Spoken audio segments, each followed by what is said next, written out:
Tuesday, the 26th of August. Second Cup of Sunrise podcast. I want to show you this view because you can see the monitor to the left of James, the one up to my right.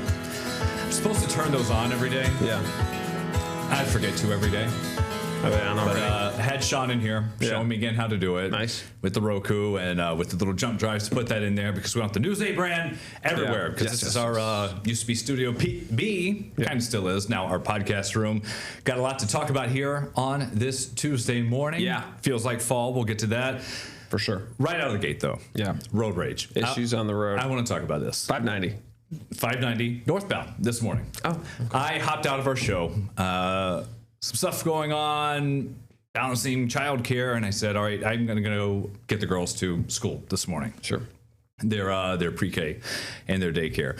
So I hop out of here, get on Blossom, get on 590 going northbound, and I see this car in the middle lane flying, probably 80 if everyone's going faster than speed limit, going 60, 65. But not that surprised. Yes. So in the middle lane, and as soon as it passes a car going slower in the left lane, cuts right in front, almost hits him. To prove a point. And then they start tapping their brakes. And then they start tapping their brakes? Yeah. And I see this guy put his hand out the window and start doing this. So like he's driving, speeding, and he's like telling his car, you're slow, you need to be in the middle lane. Does this for probably a tenth of a mile. Oh, wow. That's weird. That's his way of saying, like, before. Get over. Yeah. Get over. His left arm out saying, you need to get... Yes. You're past the guy. For hundreds of yards doing it and still speeding. And you know what he comes up on? More slow traffic right in front of him. Yeah, sure. Right. And he's going to have to slow down eventually. You're going to hurt somebody, cause a problem. I don't think we all get a little angry, upset on the road. Something happens. Yes. I don't think I've ever done anything. I haven't brake checked anybody. Very dangerous. You want to do that? Yes. Tap on it, prove a point. Never flipped a bird to anybody. I don't think. No. And I try. Good on you. Maybe looks. I mean, 36. I've been driving for 20 years. Yeah. Right. Yeah. And it's, I worry about looking at people too, just because, over the years you cover so many stories of you never know what that other person's going to do. Yeah. Once you 100% either like throw your hand up at them, if you do flip them off or whatever. Right.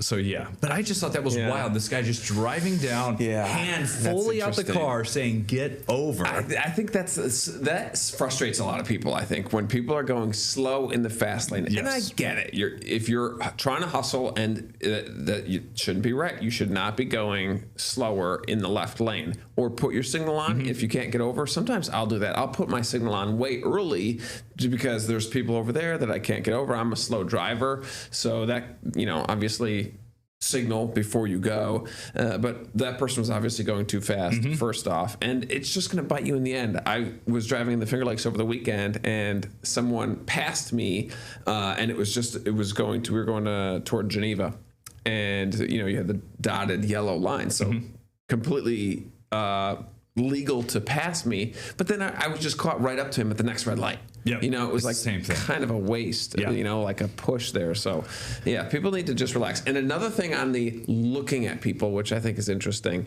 I took a defensive driving class just to lower my insurance rates. And one of the tips was like, when you pull up to a sign and either you were cut off or maybe you by accidentally cut somebody off, something like that, pull up like 3 feet behind them so you're not parallel. And if you are, just don't look at them at all. And that avoids the conflict, because once you make eye contact, usually bad things can happen. Yeah. Like the person growls at you or sees, gets frustrated, something like that. So yeah, I avoid contact as well. I try to. The one thing I will admit to doing is flash my light to somebody. They're going a little slow. Oh, okay, there you go. Like, move along. I got the train behind us. We're trying to get going, move along. But again, always try to drive responsibly. Of course. And on 590, I was like, this is the morning. It's 7:25. Right. It's 6 lanes. Slow. It's going to be traffic's in every single lane. It's very hard to come up with an actual reason that you need to be rushing, unless you have to be on TV. Well, that's true. So I actually got a podcast to be on. Right. Yeah. I also had to make a stop because the season is here. You did it. Not product endorsement, because I also went to Dunkin' last week. This is pumpkin spice latte. You got it. Back today at Starbucks. which is kind of the last one to get around to this year. Yeah. It feels like later than usual. Maybe I'm misremembering. Always thought that they were first. So they are back. It was a long line at the drive-thru. Oh, I bet. Long line of people parking, running in and getting it. I think I waited, by the time I ordered, so this was from the school, they said it was going to take 25 minutes. And it's like a 13-minute drive. Oh, boy. Think about it. So I got there, sat down, waited, because it was just one after another. They were just pumping it out. All pumpkin spice, probably. Yeah, they do have the new tiramisu. Tiramisu, yeah. Latte. Michaela said she was excited about that. I had a tiramisu a few weeks ago. My mom actually makes tiramisu pretty good. That's great if you get a really good one with the right wafers, enough heat in it. Sure. Yeah. Right. A little half a bottle. Yeah, we have that. It's every your best Easter. Vodka.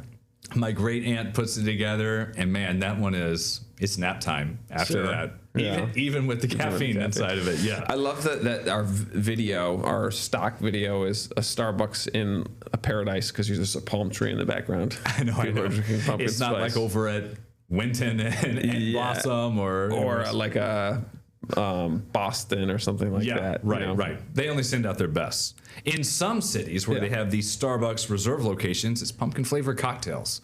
Yeah. So they'll be loading that up. There have been some years where it's 85 and sunny, and I've gone to get this on like the opening day. And I'll maybe have two in the season. There's one the first day I try to go just to get in the spirit, because it also feels like it today. So I was liking that. Yes, Yeah. right. So not only do we have weather, but I will be unveiling my pumpkin spice recipe here. Oh, you got it right now? Let's do it. Fire it up. Pull up the weather graphic. So here's the day, right? Look at that. So it's a little on the cooler side. 60s, normal high is 80 degrees. So we'll call it a hint of fall because we are running 10 degrees below average. So I have been a big iced coffee fan lately, and there's a couple of ways to do it. I used to just brew a pot of coffee and take the pot and put it in the fridge. That's it. That's how basic it is. But now I actually cold brew the coffee. So there's like a filter within the carafe that I have, and I'll do 6 scoops of that and then fill it up slowly with water and then let that stew for 12 to 24 hours. And so I take that and then I will pour that into a cup. Oh, look at this. Yeah, here we go. Yeah. So take the glass, whatever size glass you want. If it's real big, fill it all the way up with ice. I do generally 2/3 full of coffee. Then I do 1/4 of heavy cream. So these ratios. I never measure this, right? So I'm just winging it. Yeah. So I do coffee, heavy cream, and then a big spoonful of sugar. And then not a lot of pumpkin spice because that stuff is really strong. The extract I'm referring to. If you put more in that, it will be bad. So the best tip I can give here is just a little splash of the pumpkin spice. And then give it a little taste, stir it. If it's not enough, a little tiny more splash, and then you can do whipped cream on the topping. Other ways I've seen people do it is you can use regular milk, but just a lot more, like 1 cup full of regular milk, and then mix that in, and then you can also put pumpkin, like actual pumpkin in there, and then you really want to use like an immersion blender for that, so that's a little bit more work. But this is like kind of quick and dirty. You want to run out the house, make a quick pumpkin spice coffee there, and I think that's pretty good. I love that. And not to be the coffee snob, there is a difference between like you make your regular hot brew and just put it in the fridge or something overnight, or like you try to go through a bit of the process, but yeah, it's not the same. But at home, it's all about the shortcuts, right? It is. You're just trying to get out the door and make it happen. So yeah, it's pretty good. I like doing this, and I might have to. I don't think I have any pumpkins. I think I just finished my last extract bottle, so I'll have to pick some of that. It's like $2 at Wegmans, something like that. Yeah, 'tis the season on that. And by the way, so we're getting ready for back to school. Last night we had another one of the orientation days at the elementary school where Brooklyn's going to be going, and I met the principal. That's pretty cool. Interesting conversation. Yeah. So we're out there, playground, meet and greet, everyone's hanging out. Yeah. And I walk over to him, and he comes up to me. Yeah. And I'm like, hi. I'm Brennan. And I was like, I'm Brennan Summers. And he just passed me on the shoulder. He goes, I know who you are. I know who you are, right. And I was like... Of course, that's funny. And it's not like bragging or boasting of what we do. It's always funny because it's like, oh, yeah, you probably do. Because then I also think...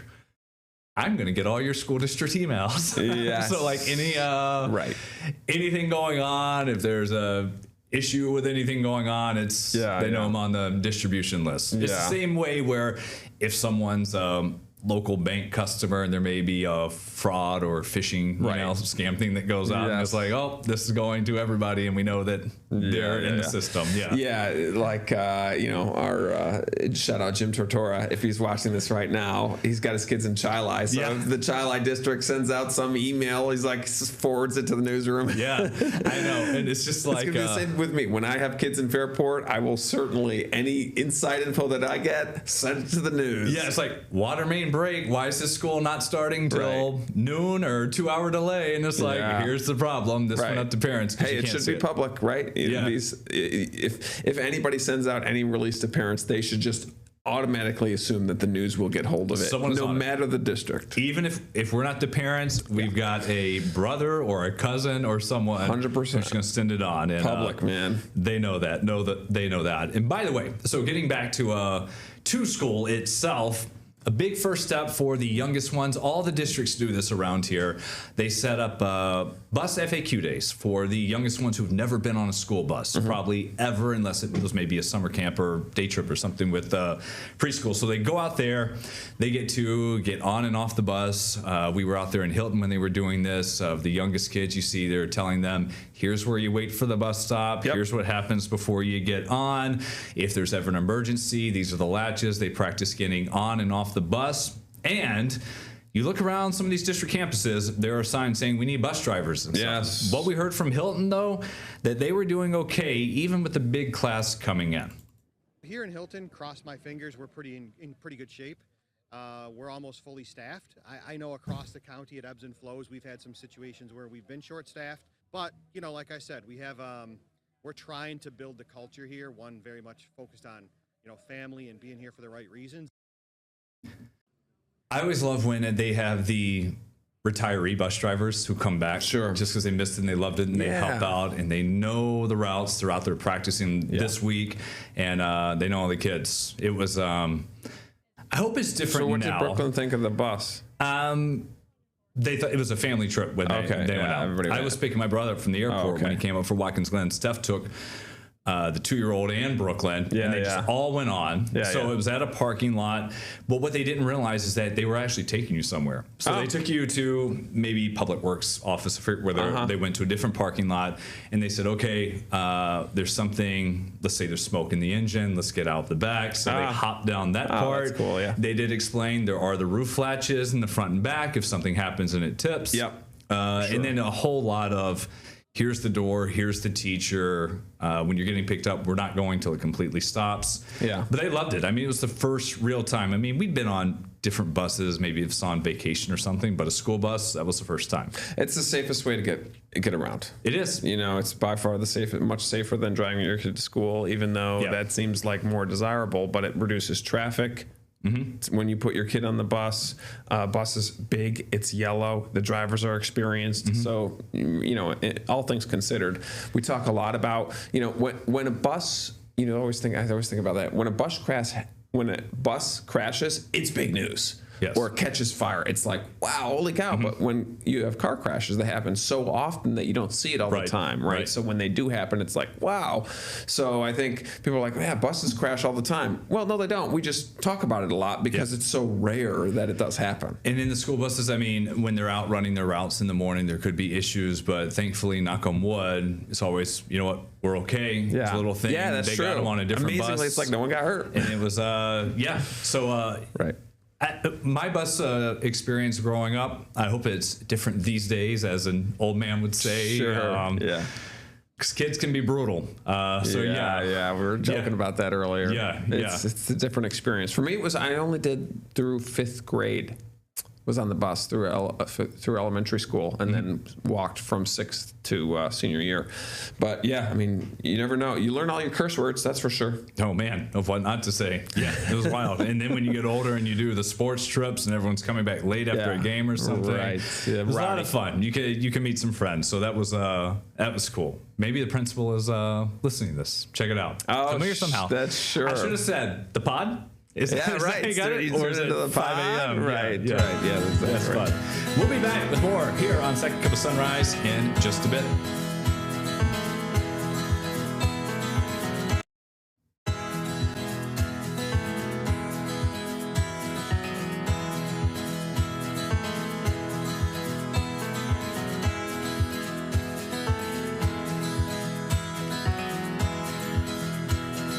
James and Brennan back with you here on the Second Cup of Sunrise podcast on this Tuesday morning, a week from today. School going back for some. Rochester's some. on Thursday. It's all mixed up. Basically, choppy. Tuesday through Thursday, Yeah. we'll have it done. We have more business to take care of today because it is cut down day in the NFL. Dreaded by those who are lower on a depth chart trying to make the regular season roster. So for the Bills, again, this deadline is 4 p.m. for everybody. The Bills and everyone need to get their rosters down from 90 players they have during the preseason weeks to 53. So Buffalo's got to say goodbye to 37. The teams can bring some people back so they can have 16 on their practice squads, and those can change week to week throughout the season.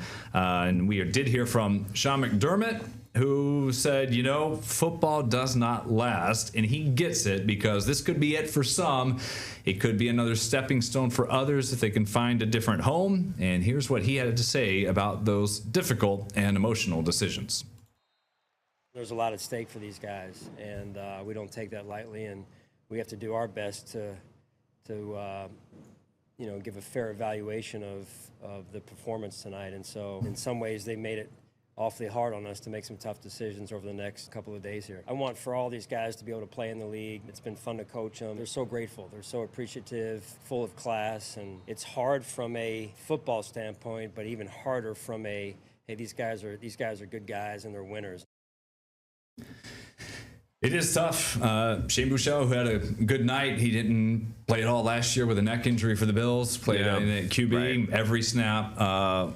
He got waived. See if he maybe comes back and makes the practice squad. Another situation in Cleveland. Kenny Pickett gets moved on to the Raiders as soon as he's waived because they're going with Joe Flacco, the old man, playing quarterback. For some reason, I thought you could have like unlimited guys on the practice squad, but I guess not. I guess it's that. No, I thought it was too. But they bounce around and move. But a lot of these guys, if they get waived, maybe they'll come back. It's different pay structure. And whenever you follow the people like Schefter and Tom Pelissero and all of them, it's, with the inside info. Someone gets waived and it's like, that's it. And then it's like, boom, an hour later, they just got picked up by someone to come be a third string quarterback or a backup RB. If you're on the practice squad, you can get poached by other teams, I'm pretty sure. Yeah. If you're on the team, then I think the rules are a little bit different. There was a funny photo that I saw on social media of Ben DiNucci, former quarterback for Atlanta Falcons. Yes. Had been cut it was the 7th time he had been cut from a team. He posted a picture of a beer. Yes. The airport, yes. Yeah. It was like, there's nothing like a beer at the airport after getting cut from an NFL team. This is the 7th beer that I've had. Yeah. Not like in a row, but every time, you know, he's leaving, going Chase home. Daniels, who's like the all-time career backup quarterback earnings list. He talked about that. Some PGA golfers have said, hey, when you don't make a cut for Augusta or something, this is what it feels like. Right. But man, there was that fun Netflix show that was like Second Place or something like that. I can't remember what it was called. This is terrible podcasting, but there was like not the biggest loser, but it was like Losers or something like that. And it was about a bunch of players that would always either get second or just fall short and never win. And it was actually a really good series. I'll have to look it up. But yeah, I love whenever they bring up shout out to the people that don't win all the time. Yes, I guess is what I'm saying. Yes, for sure. So we'll see how it shakes out because they'll have that. The Eagles and the Cowboys are now they're 9 days away from their opener. That will be next Thursday night. Thursday. That's football. And then we'll watch all the other football that Sunday and wait for the Bills, the Ravens that Sunday night. What are our Monday podcasts going to be like? Are they all football? Well, we want people to tune in. So let's not tell them just yet. No one wants to hear about your fantasy team, but we can talk about your fantasy team. No, I will not. Yes. No, I agree. I will not talk about fantasy. We will, unless you ask. We'll talk about as much as we can. Yeah, it's fun. No, we'll talk about stars and things like that. It's going to be the Bills winning, going on a streak. For sure. We'll talk about NFL or news, whatever. Or, oh no, a tough 17 loss to the Jackson and the Ravens on week 1. That's Is true. it over? Is the sky know. falling in Buffalo? Yeah, we'll find out. A little bit of a personal story here that'll come off this story because we had this on our Sunrise. So this boy's name is Cozy, and he hadn't had family in more than a decade, and that changed in Arkansas yesterday. So Cozy was the longest waiting child in Arkansas State foster care. And then the parents came along, Anna and Tim Dietrich. They say they felt called to be more than just the legal guardians, making him their only child and star of the show. So his adoption is now finalized. You see the celebration there at the courthouse to make it official, and all his new friends and family came in to help him. And just a wonderful story to see that. Yeah, that's thinking great. about how many years he may have been in foster care Give and him a just home. giving a home, and now just going to those parents to give them everything. My little brother, let's say that, he is married, and he and his wife, they had a miscarriage, and then they were looking for their next best thing with, their options and health issues, and they said, we're going to go into adoption. Sure. And my mom was adopted, so it's something that is close to us. So they just reached a milestone that they finally got done with all the paperwork, the social workers, everything approved. And now they're in a window. So they're going for newborns, infants, so it'll be, or an expecting mom who, for some reason, is not going to keep the boy or the girl. And so it'll come up. The baby, yeah. They have a window of 2 weeks to 2 years that it could be. Oh, wow. So, like, they've got a room ready. Yeah. They have got to be on standby, basically. Sure. That they could say, hey, 14 days from now, you could be next. Or it could be, they keep like 30 or 40 families in this list looking to adopt. It could be no longer than 2 years. It's kind of the average. Interesting. Do they So I'm know how pumped for long them. the list? Do they know how long the list is, or where they are on the list? Well, they keep a pool of 30 to 50, but then the mom has a big say in it. Of course, all the social workers do, the state, of who would be the best fit is not necessarily in line for whoever was just waiting. Sure. They're going to make sure, for obvious reasons, to have the best one. So that's why it could be, hey, you could just happen to have this baby that's born, at the end of the month, could be yours. Right. Or it may be a little bit of a longer wait, but they are ready. They are excited. That's good for them. Yeah. I can't even imagine, because we went through and, you do the whole 10 months of getting ready and knowing, and Yeah, and now it could they're be a just few pumped. weeks. Yes. Right. They I got the know. paper done. Nervous anticipation. Yeah. Years of it could be. Yeah. Yeah. But a lot of fun, and they're pumped, and so I can't wait. I just want to on get them. the call where they're like, hey, Yeah. what's today, the 26th, where they're like, September 12th. Got a kid? Yes. Yeah, right. I hope it's soon. I said, I'm thinking before Christmas. Fingers crossed. Okay. Hopefully we'll have That's that. positive. Yes, it will. Nice. This competition, finally, to wrap things up, Baddest Baldy. So this was in Chicago. People got together, obviously mini bald. Some put on bald caps, costumes, and makeup. Others just showed up and wanted their headless heads to shine for the crowd, the big reveal. A local attorney there, Tom Bertalik, won with this Mr. Clean look. He got for his prize. I'm going to run through this. Greatest hit CD for Pitbull. A Megamind DVD, Famously of course, called. blue, bald, Megamind, and some more. Now, they just wanted to bring people together. The organizers that. have a laugh. Wrap That's it. fun. Yeah, but baldness is interesting. You've been rocking the bald look for a long time. I've got my receding hairline myself. Yeah. I was looking at some statistics. So by age 30, 25% of men show signs of balding. Mm-hmm. By age 50, it's about 50%. So you can think of however old you are, the percentage In the of the middle of it, population. yeah. And then by 70 years old, 70 to 80, about 70% of men show some form of hair loss. So age has a big thing to do with it. Androgenetic alopecia is what it's called, just literally genetic aging. And, most of it's inherited from the mother's DNA, but it's something interesting. It's polygenic, which I had never heard of. There's different genes that have a lot to do with it. So it's not just like your mother's genes. Like, for example, if you got a stress gene from your dad and you're really stressed all the time. Stress gene from my job. Yeah, or your job, or having kids. That's when I started losing hair.